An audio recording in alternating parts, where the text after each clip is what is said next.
Hello and welcome back to the Rook's Nest. Alex here, and in this addendum tutorial I'll be going over how I animated this scene from a previous Redshift lighting tutorial. If you haven't seen it and you're interested in how this look was achieved, I recommend you give that a watch, but it's not necessary if you wish to continue with this tutorial. I'll be going over how to use the Mograph Color Data to morph between materials, some camera animation techniques, and a few other little tricks and tips. So without any further ado, let's get started.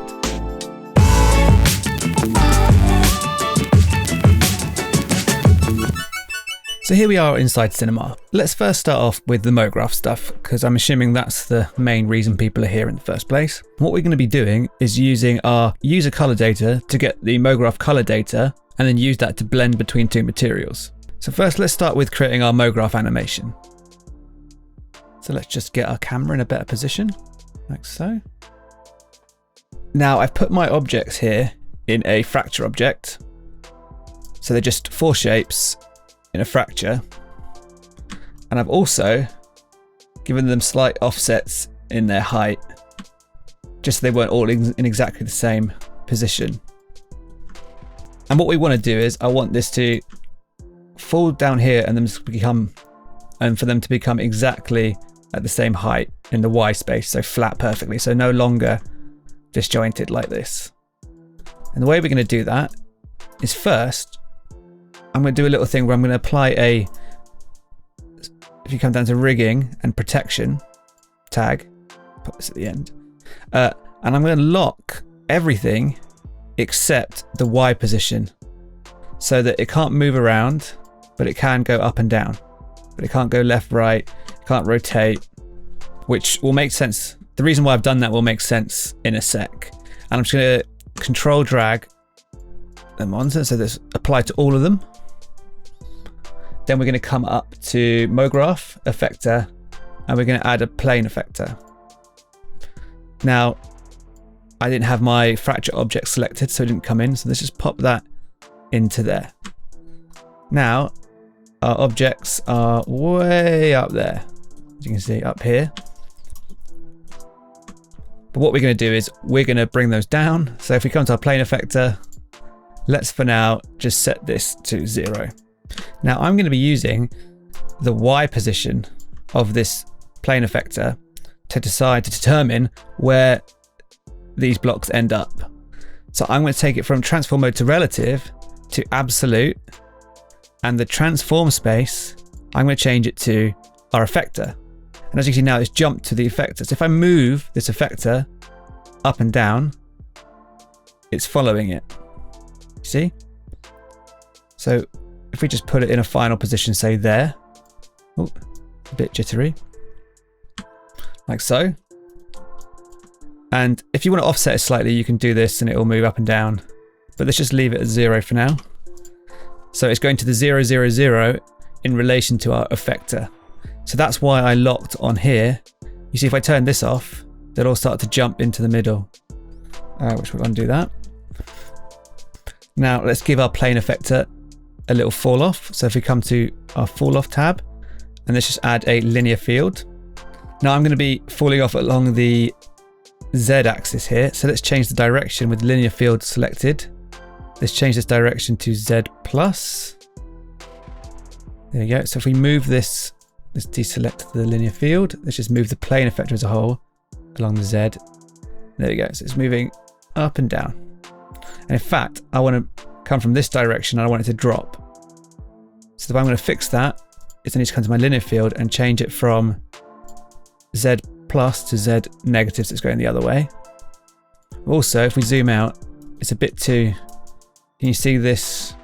The fall off is way too far. So if we just slide it in, come here, and we're just going to turn off this live viewer so it speeds things up. So we drag this up, zoop, and there we go. Nice and down. Now I'm going to give this a curve on the fall off, because at the moment it's just a very linear starts, stops, very jolty. So what I'm going to do is I'm going to come to this remapping tag, change the contour mode to quadric, and I'm just going to increase this curve. So it will sort of slowly, it will slowly ramp up and then sort of snap in a little bit. I mean, you can increase this value a bit more if you want it to be a bit more pronounced. So like this, and then as we run it through, you see it slowly starts to move, then snaps down. It goes snap, snap. Great. So let's set a keyframe for the start. So let's put it, say, make sure we're out of the area there. So completely out of the fall off. Let's come to, say, frame 50. We're going to go to the coordinates of our plane effector. Actually, let's undo all of that because I like to keep the linear field in the same position at the moment. See, it's offset. So I'm going to go to the coordinates of this. I'm just going to zero it out and make sure I don't have the linear field selected and it's not selected here. So I can move the plane as a whole together. So let's go, once again, let's go to, say, about there. And I'm just going to control click on this. Actually, you don't even need to. So I'm just going to click here, create a keyframe just for the Z value. And then let's say we go to frame 100 and let's pop it down or just until, there we go, it hits the bottom and it's probably the center of it's out. So let's stick that there. Now maybe we hold that for, say, 20 frames. Let's add another keyframe there. And then, say, by frame 140, we want it to go reverse back again. So we'll stick it back here. And just click on the little keyframe icon. So now if we play this through, it goes down and then up. Cool. So let's just get into the Mograph color stuff. So we come up to my fracture object here. We can see if we go into the object, was it transform, our default color of our fracture object is white. So if I come up to this material here, which I've already prepared, you can see I've got two materials. I've got this plasticky glossy material and then a glass material, which you can't see at the minute. I've got those going into Material Blender with a blend color, and at the moment that color's black. So what it's doing is layer 1 blend color's black, which means it's not showing this second color. It's just showing this base color. So what we need to do is we need to give this layer 1 blend color a value, and it's from black to white. White being 100% visible and black being 0. So we can do that with our Mograph color data. So we come back to our scene. We can have a look here. Actually, if we first load in, let's go. If we first come to here, we go and we just type color user data here.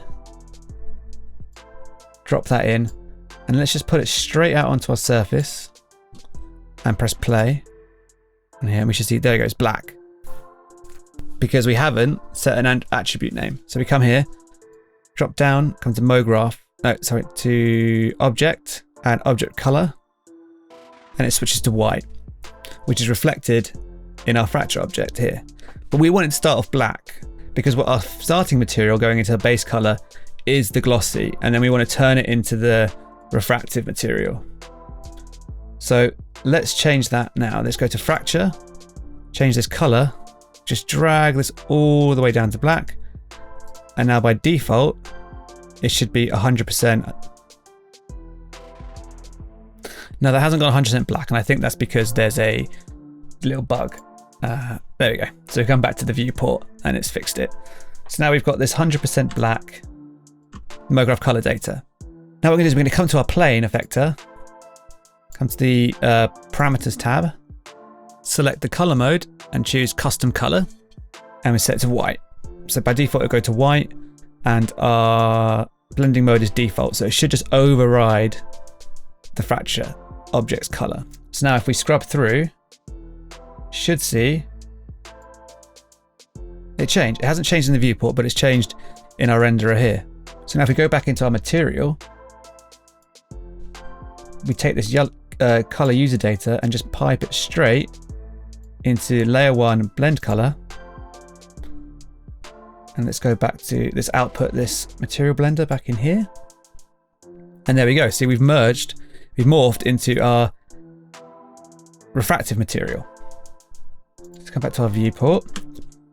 Let's just make sure it's happening. So if we scroll through, still refractive, and then you see it slowly goes solid until the animation is passed through. Now all we need to do is do the same thing for the other 4 materials which we've got set up here. So I'll just do that quickly for you. So we just type in, quickest way to type in color, get user data, drag that, get this output, drag it into layer 1, blend color, come to attribute name, go to object and object color.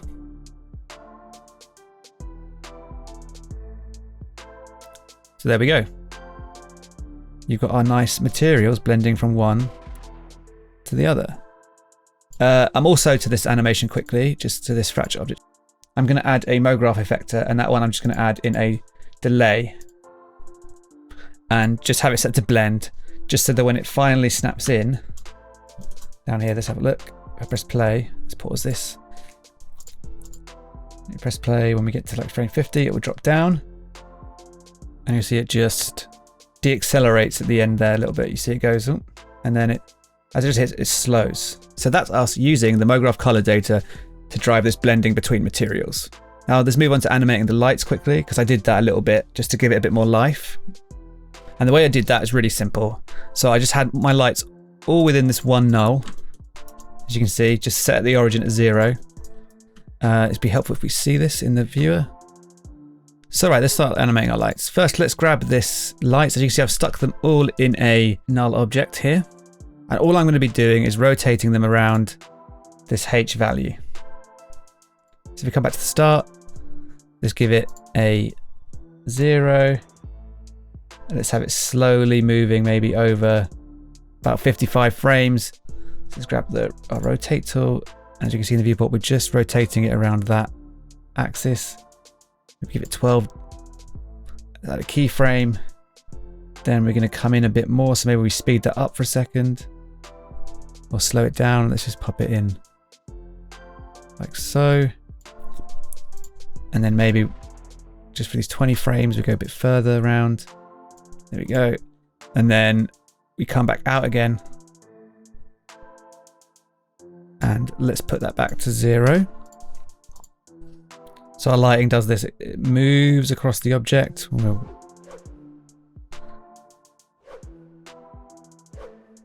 And then it snaps back. I mean, we could have just done one keyframe there, but maybe I would have slowed this down a bit at the start so it doesn't move so fast. So we go maybe to about, only maybe like 6 degrees. There's a bit of a slower rotate at the start, a quicker one. Maybe we just bring it actually out a bit further, and it's when it zooms in. There we go. Now let's create the camera animation quickly. I'm going to lose this camera here for now, and let's create ourselves a brand spanking new camera. Let's zero everything out. So zero its position, its rotation, everything. There we go. So we got our camera. Now what we want to do is we need to build a chain, because I want to animate this camera around a certain point. I don't want to have to be moving the camera. I want to get a perfect arc. So what I'm going to do is I'm going to create a null object, one null. I'm then going to create a second null object, put that null inside that null, and I'm going to put this camera inside this null. Now, so the reason I've done that, I'm going to be animating this null. So if I move this up, I'm going to put it towards the center of our object, maybe. So like around here, the position I want to be rotating around. This null, I'm going to use to control the sort of tilt of my camera. So maybe we'll call this main tilt, and then our camera. And what we can do is we can zoom in and out or pan the camera forward and backwards by adjusting, just animating the Z value of this camera. So there you go. So what we can do is, if we come into this camera, let's say, right, I want it tilted up. So let's just adjust this value here as we come up. Maybe I want to be at don't know, 45. So let's say minus 45 degrees to be exact. And then on the base here, because I want to keep this in the same position, we can animate this rotation like so. So we've got these controls now where we can animate the camera the way we like. Now I think it's a bit too... Yeah, let's just leave it at that for now. Maybe 35. We also need to change our camera from this focal length of 36 millimeters to something a bit more telly, so zoomed in. And this gives us a flatter image. So as you can see now, let's move this, our main, so we got our subject sort of in the center of where we want it. Let's zoom our camera out along the Z axis. And there we go, we've got our camera set up. Let's also, while we're here, add a Redshift tag. And let's come into our, oh, not that one, sorry. We want to add a Redshift camera tag. And I'm going to just add some bokeh. And we're going to use the camera's focal length. So if we come into Object, Focus Distance, and just select our object quickly with that. Now our next step is to animate this. So let's just start with our base. Let's give it this keyframe, this base at the 49 degrees. We'll say we'll go to, it starts to go down maybe around 80. Let's give it a bit of a, so it's slowly moving around slightly, a bit of motion. Then we're going to come all the way around to where it's finished. Or say maybe we want it to move faster, so we go to frame 95 and let's just spin it around. Add another keyframe. Let's say we're holding there for maybe 125 frames, but we still want it to be moving slightly. We don't want it to be completely static. So let's give it a couple more degrees over that. So far it goes, just turn this off so we can see in the viewport. Slowly moves, whips round, and then we're going to have it over this here from 125 to 150, or maybe let's go to 145. No, 150. Let's send it back. Let's do a full 360. Now you may have noticed in my viewport, I went behind this wall that I've got set up and these objects. So all I've done is in those objects, come to here. We can come to here and we can go to Redshift object. So if we go look at the frame where it's behind, so here, we press play. Let's have a look. See, we've got white. Go to visibility, we override it. And we just don't want this stuff visible in our primary rays. We turn that off, it disappears. But you see it's still doing all the casting of shadows and bouncing of GI. Great. So now let's add a zoom to our camera. So we got this main. So we start there and then we start to zoom in. So let's grab our camera here. Let's grab our Z. We come to about frame, where do we stop? Probably about frame 95. And let's increase our Z value until we're in about as much as we like. Get very, very close. We're going to hold that till about frame 125. And then maybe at 150, we come back to where we were at the start, which was minus 127. So just copy that, paste it in here.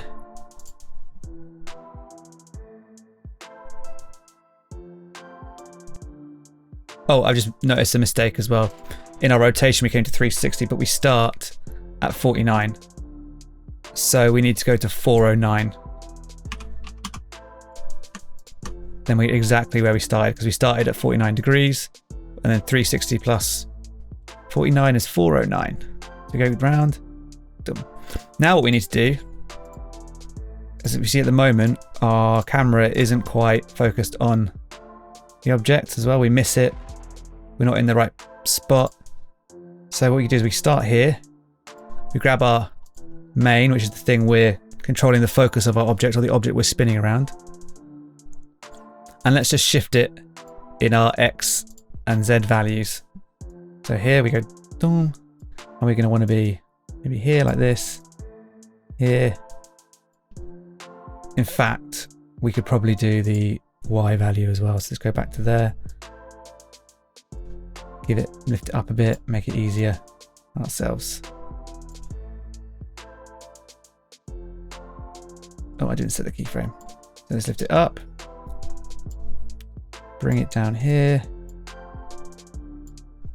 Like so. Add a keyframe. And then add another keyframe here. And then we're going to bring it back to where it was, which was 0, 0, and then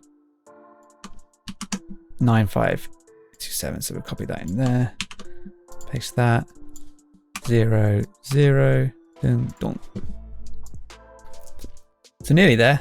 I want to add one more thing to this camera animation, and that is going to be, I want it to tilt up as it comes into this. So we have the tilt.